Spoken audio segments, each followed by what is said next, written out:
அன்புள்ளங்களே, மாதா தொலைக்காட்சி நேயர்களே, நற்செய்தி மலர்கள் என்கின்ற இந்த நிகழ்ச்சி கவுஹாட்டியில் நாங்கள் எடுத்துகிட்டு இருக்கிறோம். இங்கே வந்திருக்கிறோம். ஏற்கனவே உங்களுக்கு சொன்னோம், கவுஹாட்டியில் இருக்கிற இடத்துக்கு போய் அங்கே இருக்கிற அருள் தந்தையர்கள், அருள் சகோதரர்கள், கன்னியர்கள் இவங்களோட சேர்ந்து நற்செய்தி மலர்கள் எடுக்கலாம் அப்படின்னு சொல்லிட்டு இருந்தோம். அதுபோல் வந்தோம். நேற்று ஒரு இடத்துல ஷூட் பண்ணோம். இன்றைக்கி கவுஹாட்டியில் இருக்கிற கர்குலி அந்த இடத்துல நாங்கள் இருக்கிறோம். இந்த பில்டிங் வந்து நார்த் ஈஸ்ட் வடகிழக்கு இந்தியாவில் இருக்கிற ஒரு 15 மறை மாவட்டங்களோடு சேர்ந்து இருக்கிற ஒரு பில்டிங். இது வந்து அந்த பிஷப்ஸுடைய ரீஜனல் கவுன்சில் அவங்களுடைய பில்டிங்காக இருக்குது. இந்த இடத்துல நிறையா கமிஷன்ஸ், இந்த நார்த் ஈஸ்டில் இருக்க ஒர்க் பண்ணுற கமிஷன்ஸ் எல்லாம் வச்சுருக்கிறாங்க. அந்த இதை பற்றி பிறகு நம்ம பார்ப்போம். இப்போ நம்மோடு அவருடைய அனுபவங்களை பகிர வந்திருக்கிறவ பிரதர் மரியசூசை, அவரை அன்போடு வர வைக்கிறோம். அவரை பற்றி சொல்லணும்னா அவர் வந்து மான்ஃபோர்ட் பிரதர்ஸ் அதில் இருக்கிறாரு. நேயர்கள் சார்பாக உங்களை அன்போடு வர வைக்கிறாங்க. பிரதர், நீங்கள் எந்த இடத்துல இருந்து வந்திருக்கிறீங்க? உங்களோட நேட்டிவ் என்ன? நான் வந்து மதுரை மறை மாவட்டம், தேனி மாவட்டத்தில் இருக்க சிந்தலச்சேரி என்ற பங்குலேருந்து வந்திருக்கேன். Okay okay. உங்கள் குடும்பம் அப்பா இல்லை, அம்மா இருக்காங்க. ஒரு அண்ணன், 2 சிஸ்டர்ஸ். அவங்கெல்லாம் எல்லாம் மேரீடு. நான் தான் கடைசி பையன். Okay okay okay. நீங்கள் பிரதராகவே இருக்கணும்னு ஆசைப்பட்டு சேர்ந்தீங்க? ஆமாம், பிரதராகவே இருக்கணும்னு சேர்ந்து நான் ஆக்சுவலாக திருச்சி ப்ராவின்ஸுக்கு சேர்ந்தேன். ஓ சரி. திருச்சி ப்ராவின்ஸில் சேர்ந்து அதுக்கப்புறம் நார்த் ஈஸ்ட்டை பற்றி கேள்விப்பட்டு, சரி இங்கே நிறையா பணி செய்ய முடியும் அப்படின்னு. தமிழ்நாட்டை விட இங்கே வந்து அங்கே நிறையா ஃபாதர்ஸ், சிஸ்டர்ஸ், பிரதர்ஸ் இருக்காங்க. இங்கே வந்து ஆள் கம்மியாக இருக்கிறதுனால சரி, அதனால் அந்த ஒரு அனுபவத்தெல்லாம் கேட்டு அதனால் இருக்கப்பட்டு நானாக வாலண்டியராக இந்த ப்ராவின்ஸுக்கு வந்து. சரி பிரதர், நீங்கள் வந்து எப்படி உங்களுக்கு ஒகேஷன் கிடச்சிச்சு? பிரதராக ஆகணும், ஃபாதர்ஸ் இருக்கிறாங்க, பட் நீங்கள் ஏன் பிரதராக இருக்கணும்னு சொல்லி அந்த சூஸ் பண்ணீங்க? எப்படி உங்களுக்கு தேவ அழைத்தல் கிடச்சிச்சு? ஆக்சுவலாக வீடு வந்து கோயிலை தாண்டி ஃபஸ்ட்டு வீடு உங்களுக்கு வீடு. அது சின்ன பிள்ளைல இருந்தே அந்த சிஸ்டர்ஸ், ஃபாதர்ஸ் எல்லாம் ரொம்ப ஒரு அன்போட அது கோயிலுக்கு போகணும், அதை ஜெபம் பண்ணணும் அப்படின்னு அந்த ஒரு கண்டிஷனோட வளர்ந்தது. அதனால் சொல்லப்போனால் சின்ன பிள்ளைகளாக இருக்கும்போது ஏர்லி மார்னிங் விடிய காலங்காத்தால் பூசையெல்லாம் இருக்கும், போகணும். போகலைன்னா சிஸ்டர்ஸ் வீட்டு தேடி வந்துடுவாங்க, ஏன் வரல அப்படின்ட்டு. அந்த மாதிரி வளர்ந்து வந்தது. சரி, நான் ஃபஸ்ட்டு ஃபாதர் ஆகலாம் அப்படின்ட்டு தான் அந்த ஒரு இதில் தான் இருந்துச்சு. அது பிறகு சரி, இது மான்ஃபோர்ட் பிரதர்ஸ் அந்த எஜுகேஷன் அதெல்லாம் கேள்விப்பட்டு அதுக்கப்புறம் மான்ஃபோர்ட் பிரதர்ஸில் போய் சேர்ந்தேன். கிளாஸ் 12 முடிச்சிட்டேன். Okay okay. பிரதர், உங்களுக்கு தேவ அழைத்தல் கிடைச்சிச்சு அப்படின்னா சும்மா எப்படி அப்படின்னு சொல்லிட்டு ஒரு இவங்கனால வந்துச்சு, இல்லை எனக்கு இப்படி ஒரு இன்சிடெண்ட், இதனால் நான் வந்து பிரதரான அப்படின்ட்டு? ஏன்னா நான் சொன்ன மாதிரி சின்ன பிள்ளையிலேருந்தே கோயிலில் இது ப்ரெஸ்பெக்ட்ரியில் இது கான்வென்ட்ல அப்படியே தான் உலகமே அதுதான். ஒன்று கோயில், ப்ரெஸ்பெக்ட்ரி, கான்வென்ட். மற்றபடியெல்லாம் எங்கேயும் அவ்வளோவா போகிறதில்ல. இதே உலகம் அப்படின்னு தான் வாழ்ந்து வந்தது. அப்போ அந்த சிஸ்டர்ஸு, பிரதர்ஸு, ஃபாதர்ஸ் எல்லாம் ரொம்ப இன்ஃப்ளூயன்ஸ். அது ஒரு குறிப்பாக சொல்லணும்னா ஃபாதர் சில்வஸ்டர். ஓகே, சில்வஸ்டர் அவர் பாரிஷ் ப்ரீஸ்டாக இருக்கும்போது தான் நிறையா பேர் எங்கள் ஊரில் இருந்து அனுப்பி வச்சார்.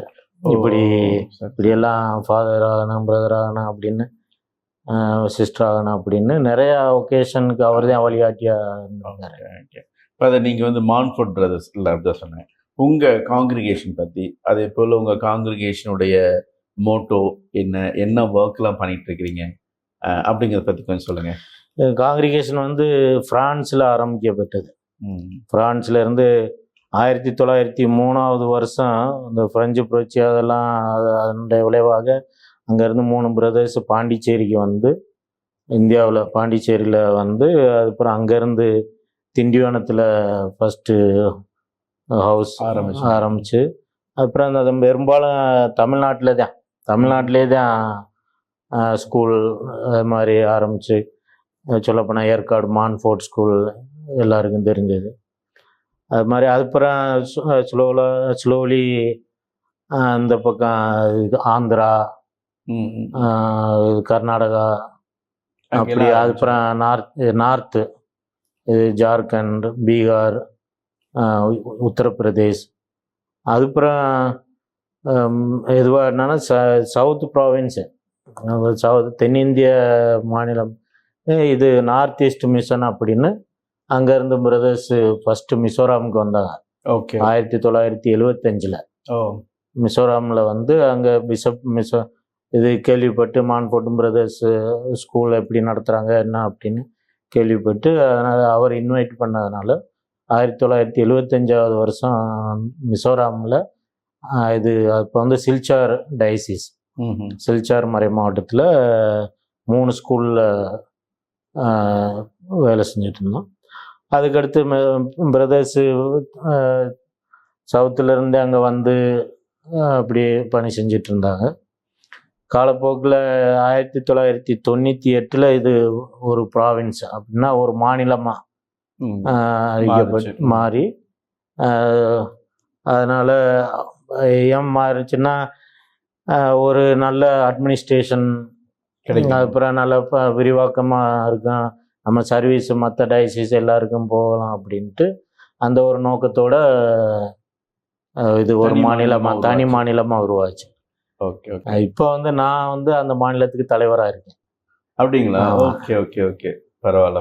உங்களுடைய ப்ராவின்ஸ்க்கு நீங்கள் தான்? ஆமாம், நான் தான் head provincial superior. Okay okay okay, ரொம்ப சந்தோஷமா இருக்கு. இங்கே வந்து உங்களோட மெயின் மோட்டோ வந்து எஜுகேஷன்? என் மெயின் அப்போஸ்லேட் வந்து எஜுகேஷன். Okay, education. ஆக்சுவலாக எங்கள் சபை வந்து நிறுவப்பட்டது வந்து செயின்ட் லூயி மேரி தி மான்ஃபோர்ட் அப்புறம் ஒரு இது ஃபாதர், இப்போ அவர் செயின்ட், அவர் 36 வயசு தான் வாழ்ந்தது. அதனால் அவர் 3 காங்கிரிகேஷன் ஆரம்பித்தார். ஒன்று வந்து பிரதர்ஸ் வந்து எஜுகேஷன் அப்போஸ்லேட், ஃபாதர்ஸ் வந்து அதர் மிஷன் பாரிஷஸ், அப்படி சிஸ்டர்ஸ் வந்து டாட்டர்ஸ் ஆஃப் விஸ்டம் அப்படின்னு மெடிக்கல் கேர். ஓகே. அதனால் 3 congregation, 3 independent congregation. Okay okay. அப்படி என் மோட்டோ வந்து காட் அலோன், ஆண்டவர் ஒருவரே அப்படின்னு அப்படிங்கிற மோட்டோ தான் சபையுடைய மோட்டோ. நீங்க பிரதர் ஆகி எத்தனை வருஷம் ஆச்சுங்க? பிரதர் ஆகி நான் இப்போ 25 வருஷம் ஆச்சு. Silver jubilee. எங்க மாதா டிவி நேயர்கள் சார்பாக உங்களை வாழ்த்து. தேங்க்யூ. ரொம்ப சந்தோஷம். 25 வருஷம் நீங்க பிரதரா இருந்திருக்கிறீங்க. உங்களுடைய சாதனைகள், அதாவது நீங்க வந்து தமிழ்நாட்டில் இருந்தீங்க, எல்லாமே இங்கதான் இருந்திருக்கீங்களா? இங்கதான் இருந்தேன். ஒரு 25 இயர்ஸ் உங்களுடைய ஒர்க் ஃபுல் அண்ட் ஃபுல் ஒரு பெரிய ஒரு காரியம் தான். 25 வருஷம் வந்து இவர் இருக்கிறது வந்து மிகப்பெரிய ஒரு பெரிய ஆசீர்வாதம் இதுக்கு. உங்களோட பணிகள்ல முக்கியமான பணிகள் என்னென்ன செஞ்சீங்க? முக்கியமாக நான் வந்து இந்த கண்பார்வையற்றோருக்கு கற்றுக் கொடுக்கறதுக்காக ஸ்பெஷலாக ட்ரெயின் பண்ணியிருக்கேன். Okay sir. அது டிப்ளமோ, பிஎட், எம்எட், இப்போ வந்து அந்த இது பிஹெச்டி அதே இதில் பிஹெச்டி பண்ணிகிட்ருக்கேன். அந்த மாதிரி இப்போ 25 வருஷத்தில் 23 வருஷம் அந்த ஸ்பெஷல் சில்ட்ரன் அந்த அவங்களுக்காக தான் பணி செஞ்சிட்டு இருந்தேன். இப்போ அந்த இதெல்லாம் வச்சுருப்பாங்க இல்லைங்களா, இந்த பிரெயில் அந்த எழுதுறது, அந்த கண் பார்வையற்றோர் எழுதுகிற அந்த பிரெயில், அதே சொல்லப்போனால் நான் தூரா மறை மாவட்டத்தில் மேகாலயாவில் அந்த ஒரு இன்க்ளூசிவ் ஸ்கூல் இருக்குது. Okay. Montfort centre for education அப்படின்னு. அது கண் பார்வையற்றோர், காது கேளாதோர், நடக்க முடியாதவங்க, மற்ற இது ஃபிசிக்கலி மென்டலி சேலஞ்சுட்டு, அப்புறம் அவங்களோட 12 வருஷம் இருந்திருக்கு, ஒர்க் பண்ணியிருக்கீங்க. ஏன்னா ஸ்பெஷலாக சொல்லப்போனால் ஒரு கண் பார்வையற்ற ஒரு லேடி திருச்சியிலேருந்து வந்து இங்கே சொல்லி கொடுத்துட்டு இருந்தாங்க. இங்கே அவங்க மூலமாக இந்த காரோ டிக்ஷனரி அந்த டிக்ஷனரியை பிரெயிலில் 2 பேரும் சேர்ந்து கன்வெர்ட் பண்ணான், டிரான்ஸ்லேட் பண்ணி. ஸோ அந்த கண்பார்வை டிக்ஷனரிங்கிறது காரோங்கிறது வந்து ஒரு லாங்குவேஜ், அது ஒரு மொழி. அந்த காரோ ட்ரைப் பேசுகிற மொழி வந்து காரோ மொழி. Okay okay. அதுக்குரிய டிக்ஷனரி நீங்கள் உருவாக்கும். ஆமாம், அந்த டிக்ஷனரியை பிரெயிலில் கண் பார்வையற்றவருக்கு இப்போ கற்றுக்கிறதுக்காக அந்த பிரெயிலில் 2 பேரும் சேர்ந்து கன்வெர்ட் பண்ணோம். கன்வெர்ட் பண்ணி அவங்க பெரிய ஒரு ஒர்க் இல்லைங்களா? அது ஒரு பெரிய ஒரு ஹியூஜ் வால்யூம். அது பெருசா ஒரு ஆல்பாபெட்டே ஏறக்குறைய ஒரு 60-80 பக்கம் 100 பக்கம் அப்படியெல்லாம் வரும்.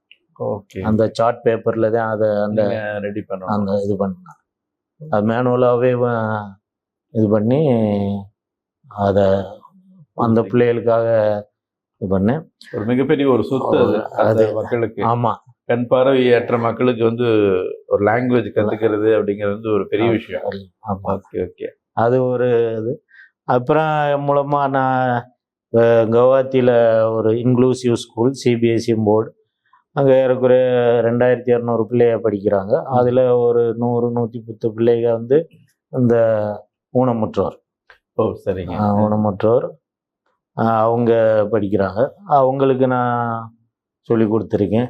இப்போ நிறைய பேர் பேங்கில் வேலை செய்கிறாங்க, மற்ற இது ஆஃபீஸஸ் மாதிரி கவர்மெண்ட்டில் ப்ரைவேட் செக்டரில் மாதிரி வேலை செய்கிறாங்க. இன்னும் முழுமையாக வந்து என் பணி வந்து அந்த ஊனமுற்றோருக்காக அவங்களுக்காகவே தான். பெரும்பாலும் நான் மற்ற ஸ்கூல்லாம் போய் அவ்வளோவா ஒர்க் பண்ண கிடையாது. இது எங்கள் ஸ்பெஷல் எஜுகேஷன் பிசிக்கலி சேலஞ்சு அப்படின்னா ப்ராவின்ஸ்ல இருந்து நம்ம கண் தெரியாதவங்களுக்கு அந்த சொல்லி கொடுக்குறது. ஆமாம். காது கேட்காதவங்களுக்கு வந்து அவங்க எப்போ யாரும் நம்ம யூஸ் பண்ணுற புக்கே யூஸ் பண்ணுவாங்க. அவங்க பேச முடியாது, அதனால more of video picture sign language கற்றுத்தர்றோம். அது டீச்சர்ஸும் கற்றுக்குருவாங்க, அவங்களும் கற்று அந்த சைன் லாங்குவேஜ் மூலமாக மற்ற எல்லா ஸ்கூலில் கிளாஸ் ரூம்லேயும் நாங்கள் அந்த ஆடியோ வீடியோவுக்காக அந்த ஸ்மார்ட் டிவி வச்சு அதிலிருந்து அவங்க பார்த்து கற்றுக்குருவாங்க. அது மாதிரி தூராவில் நாங்கள் ட்ரைனிங் சென்டரும் வச்சுருக்கோம். ட்ரைனிங் சென்டர்லேயே நான் ஏறக்குறைய ஒரு 500 to 1000 டீச்சர்ஸ் வரைக்கும் நான் உருவாக்கியிருக்கேன். அதில் என் பங்கு உண்டு. ஓகே. நார்த் ஈஸ்ட்டுக்கு ஒரே ட்ரைனிங் சென்டரு இது. இந்த காது கேளாதவர் கண் பார்வையற்றவருக்கு சொல்லி கொடுக்குறதுக்காக அந்த டீச்சர் ட்ரைனிங் மாதிரி 2 வருஷம் டிப்ளமோ அது நடத்திட்டு இருக்கான். நார்த் ஈஸ்ட்னாவே 7 இது 7 மாநிலங்கள்ல இது 7 சிஸ்டர்ஸ் அப்படின்னு சொல்லுவாங்க. நார்த் ஈஸ்ட்டை வந்து 7 சிஸ்டர்ஸ். அது அசாம், அருணாச்சல் பிரதேஷ், மணிப்பூர், மேகாலயா, மிசோரம், நாகாலாந்து, அப்புறம் திரிபுரா. இதில் 7 சேர்ந்தது தான் 7 சிஸ்டர்ஸ் சொல்லுவாங்க. நார்த் ஈஸ்ட் வடகிழக்கு மாநிலங்கள் அப்படின்னு சொல்லிட்டு இது பண்ணுவாங்க. ஆனால் இந்த 7 இதில் வந்து 15 டைசிஸ். Okay okay. அதில் வந்து அசாமில் வந்து 5 டைசிஸ் இருக்கு. அசாம் அதில் 5. ஆமாம். அப்புறம் மேகாலயாவில் 4 டைசிஸ் இருக்கு. மற்ற மணிப்பூர், நாகாலாந்து, திரிபுரா, மிசோரமில் ஒரு டைசிஸ். அருணாச்சலில் வந்து 2 டைசிஸ். அதில் வந்து பார்த்தா மொத்தமாக மேகாலயாவில் தான் அதிகமாக நம்ம கத்தோலிக்கர் இருக்கிறாங்க அதுக்கு நார்த் ஈஸ்டில். ஓகே. இப்போ இத்தனை டைசஸ்க்கும் அந்த ஃபிசிக்கலி சேலஞ்சு பீப்புளுக்கு இருக்கிற ஒரே ஒரு இன்ஸ்டியூட் வந்து உங்களுக்கு தான், அந்த ட்ரைனிங் இன்ஸ்டியூட். அந்த ட்ரைனிங் இன்ஸ்டியூட் உங்களோட இது தான். இப்போ நிறைய பேர் வந்து உங்ககிட்ட படிக்கிறாங்க. ஒரு மிகப்பெரிய ஒரு பணி. உண்மையாலுமே எல்லாரும் நார்மல் பீப்புளுக்கு செய்யறதுக்கு வந்து ரொம்ப ஈஸி. பட் அந்த மக்களுக்கு வந்து நீங்கள் எஜுகேஷன் கொடுக்கறது அது வந்து ரொம்ப பெரிய ஒரு விஷயம். அவங்களுக்கு நற்செய்தி சொல்லுவீங்களா பிரதர்? நான் இங்கே பெரும்பாலும் எல்லாருமே கிறிஸ்டியன் அந்த இது இருக்கு. மற்ற ஹிந்துஸ், முஸ்லீம்ஸ் எல்லாருமே வருவாங்க. ஏன்னா எங்கள் இது ஹாஸ்டல் இந்த பிள்ளைகளுக்காக ஹாஸ்டல் இருக்குது. அதில் வந்து எல்லா மதத்தினா இருக்கும். எல்லா இது ஒரு ட்ரைபல் மட்டும் இல்லை, மற்ற ட்ரைபல்ஸ்ல பழங்குடியின எல்லா இதுவும் வருவாங்க. அப்படின்னு இந்த ரெகுலராக அந்த ப்ரேயர் இப்போ காலையில் இது சாயங்காலம் அந்த கண்டிப்பாக ப்ரேயரு, அப்புறம் ஜெபமாலை சொல்கிறது, அதெல்லாம் எல்லாருமே சேர்ந்து செய்வோம். அப்புறம் பூசையும் ஞாயிற்றுக்கிழமை மாசு வந்து எல்லாருமே வந்து கலந்துக்குருவாங்க. அதனால அது ஒரு அந்த சண்டே மாஸ் வந்து எல்லாரும் நம்ம சொல்கிறோமோ சொல்லனாலும் எல்லாரும் அப்படியே அந்த பயபக்தியோட வந்து எல்லாரும் சேர்ந்து ஜெபிக்கிற போது ஒரு சந்தோஷம். முடியும். ஓகே பிரதர், நீங்கள் ஒரு 25 வருஷம் ஆச்சுன்னா இங்கே வந்து ஒரு 30 இருக்குங்களா? 25 நான் இருந்து செஞ்சு 25 வருஷம் ஆச்சு. செஞ்சு அப்போ 25 வருஷம் ஆச்சு. ஆமாம். நீங்கள் வந்த காலத்துல எல்லாம் முதல்ல பார்த்தீங்கன்னா ஒரு பயங்கரமான ஒரு கலவரமாக இருக்கும். இப்போ வந்து ஓகே ஓரளவுக்கு இருக்குது. அப்போல்லாம் ரொம்ப பேக்வேர்டாக இருந்திருக்கும் இல்லைங்களா? அந்த டைமில் நீங்கள் வந்தப்போ ஏதாவது உங்களுக்கு இப்படி வந்திருக்கேனே அப்படின்னு யோசிச்சிருக்கிறீங்களா? நான் ஃபஸ்ட்டு வந்தப்போ நிறையா பேர் டிஸ்கரேஜ் பண்ணாங்க. என் கம்பெனியன்ஸே வந்து அங்கே போகிற மொழி தெரியாது, இப்படி பணி செய்ய போகிற கஷ்டமாக இருக்குமே அப்படின்னு. நான் ஒரு கடவுள் மேலே ஒரு நம்பிக்கையோட சரி எல்லாம் ஆண்டவர் பார்த்துக்குருவார் அப்படின்ட்டு நானாக அந்த வாலண்டியர் பண்ணி வந்ததுனால அந்த ஒரு இது வரைக்கும் இந்த 25 வருஷத்தில் ஒரு நாள் கூட ஒரு தடவை கூட அந்த ரிக்ரெட் அப்படின்னு இருந்ததில்லை. எனக்கு மன திருப்தி, நல்லா சந்தோஷமாக பணி செய்கிறதுக்கு நிறைய வாய்ப்புகள் பணி செய்கிறதுக்கு. நான் ஃபஸ்ட்டு வந்தப்போ 25 வருஷத்துக்கு முன்னாடி ஒரு ஸ்கூல் ஆரம்பித்தோம் ஒரு வில்லேஜில் வந்து, ஏன்னா அவங்க ஆறு இந்த ஓடையெல்லாம் கடந்து சின்ன பிள்ளைகள்லாம் வரணும். அதனால் ஒரு ஸ்கூலில் ஆரம்பித்தான். அதுனா நான் இன்னும் ஒரு 2-3 டீச்சர்ஸ் நாங்கள் நடந்து தான் போவோம். அப்போ ரோடு வசதி கிடையாது. நடந்து மலையில் கீழே இறங்கணும், ஆறை கடக்கணும், மேலே ஏறி மலையை திரும்ப ஏறணும். அப்படியெல்லாம் போய் 1 மணி நேரம் 1.25 மணி நேரம் ஆகும் போய் சேர. டெய்லி போய் அங்கே போய் பிள்ளைகளுக்கு சொல்லி கொடுத்துட்டு திரும்ப அதே மாதிரி அப்புறம் ஸ்கூல் முடிச்சுட்டு திரும்ப 1 மணி நேரம் 1.5 மணி நேரம் நடந்து வருவோம். இப்போ இந்த மழை காலத்துல எல்லாம் அந்த அட்டைப்பூச்சின்னு சொல்லுவாங்கள்ல, அதெல்லாம் நிறையா இருக்கும். மழை இங்கே வந்து இப்போ வந்து அவ்வளோவா மழை பெய்யறதில்ல. அப்போ எல்லாம் கண்டினியூஸாக ஒரு 4 நாள் 5 நாள்லாம் பயங்கரமாக மழை பெஞ்சிட்டு இருக்கும். அப்படி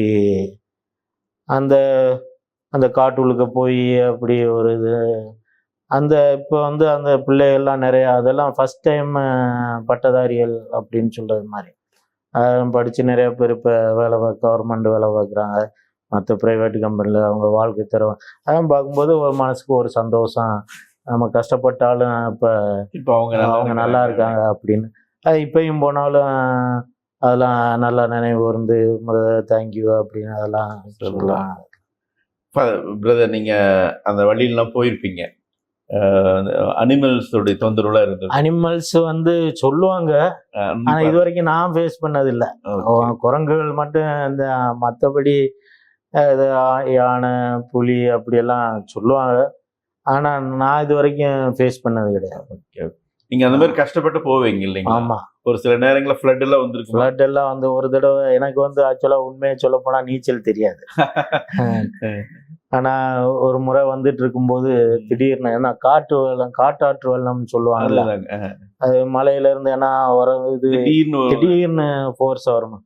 ஒரு முறை வரும்போது அப்போ ஃபஸ்ட்டு வந்து ஒரு மாதம்தான் இருக்கேன். எனக்கு அவ்வளோவா லாங்குவேஜ் தெரியாதனால அப்போ நான் நடந்து வந்துட்டு இருக்கும்போது பக்கத்தில் ஒரு டீ கடை இருந்துச்சு, அங்கே சொல்லிட்டு இருந்தாங்க. அப்படின்னா அப்படியே சிரிச்சுக்கிட்டே வரும்போது இறங்குனா தண்ணி நெஞ்சளவுக்கு தண்ணி வந்துருச்சு. ஐயா, அது சரி இறங்கிட்டோம் என்ன அப்படின்ட்டு ஆண்டு இது மேலே பாரத்தை போட்டு அப்படியே கலந்து வந்துட்டேன். அது பிறந்தே யோசித்து பார்த்தேன், ஒருவேளை போயிருந்தா நான் பங்களாதேஷ் போய் சேர்ந்துருப்பேன். அந்த மாதிரி அது ஒரு எக்ஸ்பீரியன்ஸ். அப்படி நிறைய அந்த மாதிரி கடந்து நான் நிறைய பேர் வந்து அடுத்தவங்களும் வந்து ஹெல்ப் பண்ணுவாங்க. மக்கள் வந்து விட்டுட்டு எல்லாம் பார்த்து மாட்டாங்க, வந்து ஹெல்ப் பண்ணுவாங்க, சொல்லுவாங்க. ஏதாவது ஒன்றுன்னா சொல்லுவாங்க. இப்போ திடீர்னு அவங்க வரும்போது ஏதாவது எலஃபண்ட்ஸு யானை ஏதாவது இருக்கு அப்படின்னா சொல்லுவாங்க, ஓகே. இப்படி போக வேண்டாம் அங்கே எல்லாம் இருக்கு அப்படின்னு. அந்த மாதிரி எல்லாம் செய்வாங்க. ஒரு முறை போயிட்டு இருக்கும்போது இது வண்டி ஸ்டக் ஆயிருச்சு. இருந்தாலும் அடுத்த வண்டி வந்தவங்க அவங்க பேட்டரி எல்லாம் எடுத்து வச்சு ஸ்டார்ட் பண்ணி அதெல்லாம் இது பண்ணி புஷ் பண்ணி அந்த மாதிரிலாம் அந்த ஹெல்பிங் மனப்பான்மை எல்லாம் நிறையா இருக்கு. மக்களும் ரொம்ப சிம்பிள். ஓகே. ரொம்ப சிம்பிளானவங்க. அதனால அந்த ஒரு 12 வருஷமா நான் அந்த பழங்குடியினரோட இருந்திருக்கேன். ஃபாதர் எந்த பழங்குடியினர்? அவங்க வந்து காரோ ட்ரைப். காரோ ட்ரைப். அவங்க கிட்ட தான் நீங்க ஆமா பண்ணீங்க? ஆமா. ஓகே. அவங்க லாங்குவேஜையும் கற்றுருக்கேன். காரோ லாங்குவேஜ். ஸோ கம்யூனிகேஷன் இதுக்கெல்லாம் ஈஸியா. அந்த லாங்குவேஜ் பத்தி நான் கேள்விப்பட்டிருக்கேன். பேச்சு வழக்கு தான். ஆமா, எழுத்து வழக்கு கிடையாது. எழுத்து வழக்கு வந்து இங்கிலீஷ் தான். இங்கிலீஷ் ஆல்பாபெட்ஸ் தான். மற்றபடி நம்மள மாதிரி தமிழ்ல அந்த மாதிரி எல்லாம் Roman letters. Okay okay okay. இப்ப இந்த லாங்குவேஜ் வந்து உருவானது முதல்லயே இல்லைங்களா? ஆமா, பிரிட்டிஷ் காலத்துல இருக்கும் பொழுது இருந்துச்சு. ஆமா, பிரிட்டிஷ் காலத்துல இங்க இருந்தாங்க பிரிட்டிஷ் பீப்புள். அந்த டைம்ல வந்து இந்த மக்களுடைய வாழ்க்கையில எப்படி இருந்துச்சுங்க? இப்போ சொல்லப்போனா அந்த பிரிட்டிஷ் அந்த ஃபாரின் மிஷனரிஸ் அவங்கெல்லாம் வந்து அவங்களால தான் அந்த மக்களுடைய ஒரு வாழ்க்கை திறமை உயர்ந்தது.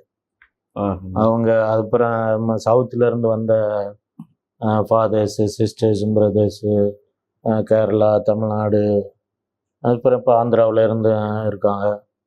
இப்போ அவங்கெல்லாம் வந்து தான் அவங்க கஷ்டப்பட்டு அப்பெல்லாம் இது நிறைய இது பிஷப்ஸு ஃபாதர்ஸ் எல்லாம் சொல்கிறத கேள்விப்பட்டு நடப்பான். ஒரு நாள் 2 நாள் ஃபுல்லாக நடந்தேன் ஒரு வில்லேஜுக்கெல்லாம் போவாங்க.